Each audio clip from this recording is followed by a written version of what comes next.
Hi po sa inyong lahat at welcome to my channel, Mark Mysam Channel. Ako nga po pala si Teacher Mark at sa hindi pa po nakakakilala sa akin, isa po akong public school teacher sa probinsya sa Bohol. Isa pong malaking karangalan sa akin na aking may bahagi sa inyo ang aking kaunting nalalaman sa mathematics. Disclaimer lang po, hindi po ako magaling sa math, pero baka ang aking kaunting nalalaman ay makatulong po sa inyo.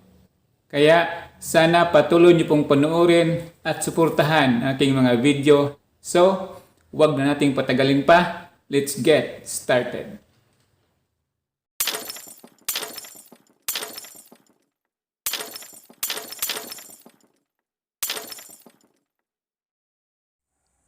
Magandang araw sa ating lahat at muli ay welcome po sa ating pag-aaral ngayon. Pero bago po tayo mag-aaral, please subscribe to my channel, Mark Mysam Channel. Paki-like at paki-share na rin ang aking mga video. Maraming salamat po. Now let's proceed to our topic.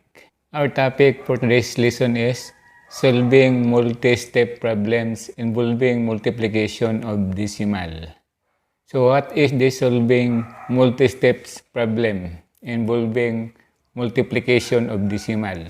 So in solving multi-step word problems, in solving 2 to 3 operation, we'll use the following steps. So we have what is asked, what are given, what is the hidden question, what are the operations to be used, what is the number sentence, solution, and answer.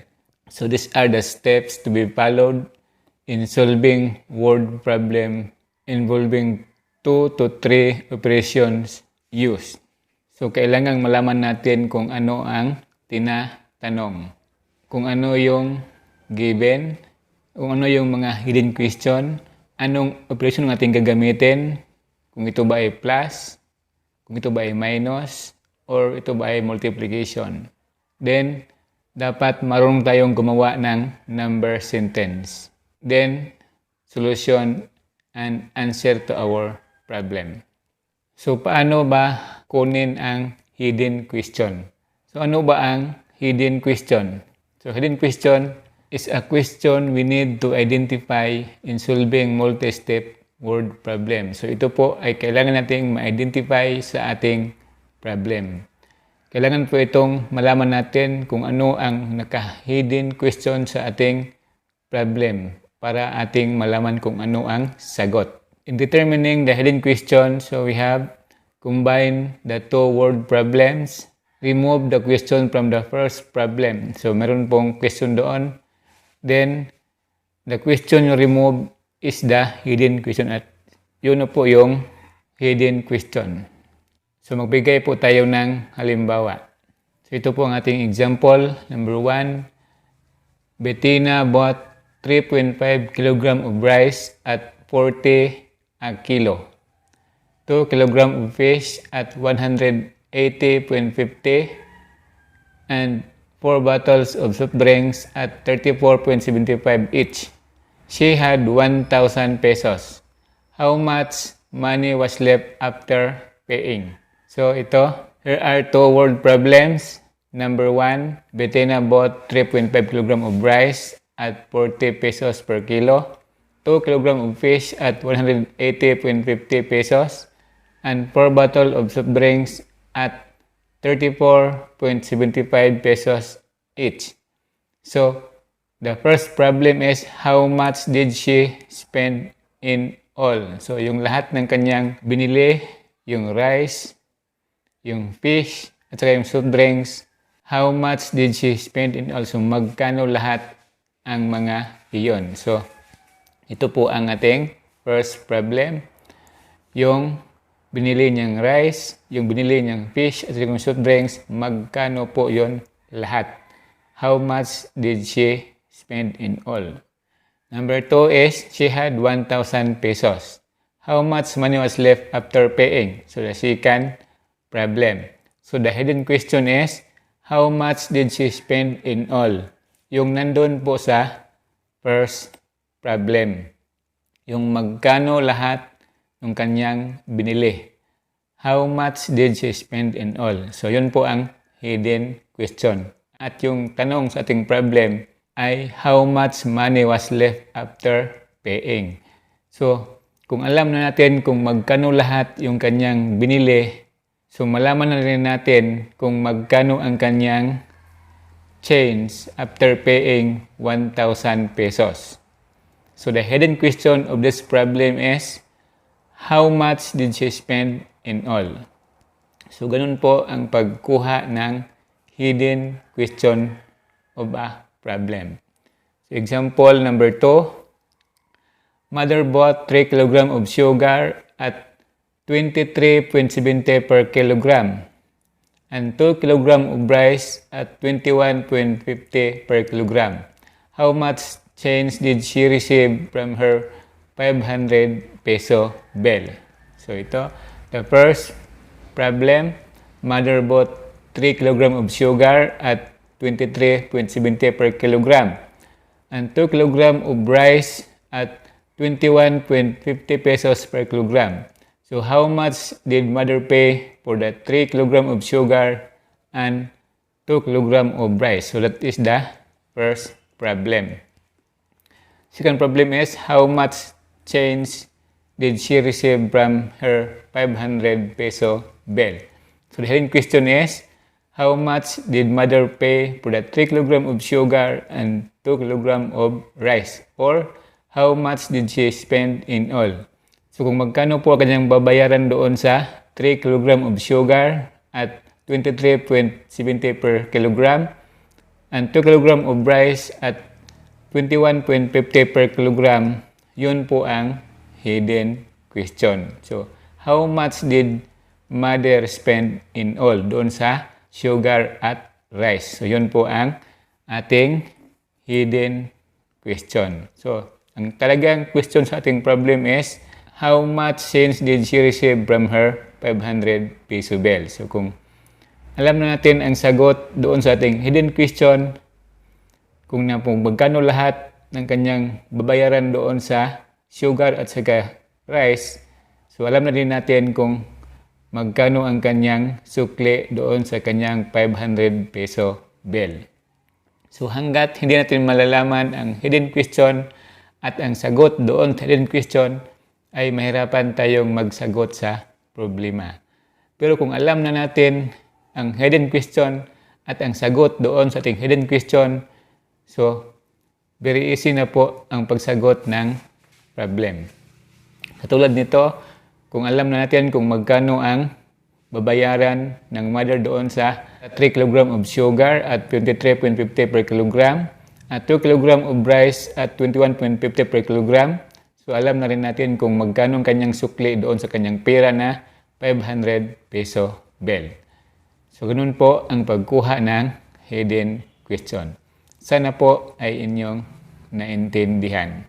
So next, giving the operation to be used a number sentence of word problem. So paano po ang pagkuha ng operation at ang paggawa ng number sentence? So what is this number sentence? So number sentence is used to record a computation process of solving a mathematical problem. So yun pong ating ginawa na sasagutan, yun pong ating ginawang sasagutan ng mga numero na nandoon sa ating word problem, yun pong tinatawag na number sentence. In identifying the operation to be used and giving the number sentence of the word problem will help us in solve the word problem. So kung alam na natin ang operation na gagamitin at alam na rin natin kung paano gawin ang number sentence, so ito po ay malaking tulong para ating masagutan ng tama ang ating word problem. So example, Rico saved 4.50 pesos on Monday, 7.25 pesos on Tuesday, 5.15 on Wednesday, 3.90 on Thursday, and 8.20 on Friday from his daily transportation allowance for 3 weeks. From these savings, he wants to buy a t-shirt which cost 195 pesos. How much more must he save? So, meron pong na-save si Rico. 4.50 on Monday, 7.25 on Tuesday, 5.15 on Wednesday, 3.90 on Thursday, and 8.20 on Friday. Galing po sa kanyang daily allowance at siya po ay nag-save ng pera sa loob ng 3 linggo. So magkano kaya ang kanyang na-save? Ito kaya ay sapat para kanyang pagbili ng t-shirt na nagkakahalaga ng 195 pesos or ito ay hindi sapat. So ang tanong po, how much more must he save?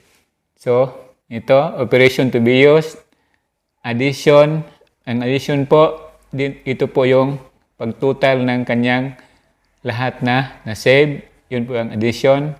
Then, multiplication dahil doon po sa 3 linggo siyang nag-save. So, atin pong i-plus yung from Monday to Friday. Then, multiply doon sa 3 linggo. Kasi po, si Rico ay nag-save ng pera sa loob ng 3 linggo. Then, subtraction para doon sa cost ng t-shirt. So, ito po ay in any order. So, maaari pong pwedeng magkabaliktad-baliktad ang yung inilagay na operation to be used. Then, number sentence is 195 pesos. Ito po yung cost ng t-shirt minus doon sa total na save ni Rico. Yung 4.50 plus 7.25 plus 5.15 plus 3.90 plus 8.20. Then times 3 kasi po 3 linggo then equals n. So kung matotal mo na po yung 5 save ni Rico times then subtract doon sa 195 na cost ng t-shirt. So doon po natin malalaman kung magkano ang kanyang kulang. So ganoon po ang paglagay ng number sentence. So sana po ay inyong naintindihan kung paano ang paggawa ng number sentence. Example number 2. Mary prepared sandwiches for the seminar participants. She bought 5 loaves of bread at 22.50 each, 2 bottles of mayonnaise at 55.50 bottle, and 1.5 kg of ham at 240 per kilogram. If she gave the sales lady 1,000 pesos, how much change did she receive? So si Mary ay gumawa po ng sandwiches para sa mga partisipante ng seminar. Bumili po siya ng 5 loaves of bread na 22.50 bawat isa. So yung isang loaf bread is 22.50. Tapos 5 yung kanyang binili. 2 bottles of mayonnaise at 55.50 bawat isa. So yung isang bottle of mayonnaise is 55.50. Then 2 yung kanyang binili. And 1.5 kilogram of ham at 240 per kilogram. So yung isang kilo po ng ham ay 240. Din kanyang binili ay 1.5. Then, kung siya ay nagbigay ng 1,000 pesos doon sa tendera, magkano po ang kanyang sukle? So, ganito po, ano po ang operasyon na gagamitin? Multiplication, addition, at subtraction. Kasi po, yung loaf bread ay 22.50 po ang isa. So, 5 yung kanyang binili. So, times 5. So, mayroong multiplication. Yung isang bottle of mayonnaise is 55.50 times 2 kasi 2 yung kanyang binili. So, mayroon pong multiplication. Then, yung 1.5 kilogram, 2.40 per kilogram. Then, yung total ng loaf bread, total ng bottles of mayonnaise, and total ng kilogram of ham ay isubtract doon sa kanyang pera na 1,000 pesos. So, the number sentence is 1,000 minus 5 times 22.50 plus 2 times 55.50 plus 1.5 times 240. So yung 1,000, ito po yung kanyang ibinayad doon sa sales lady.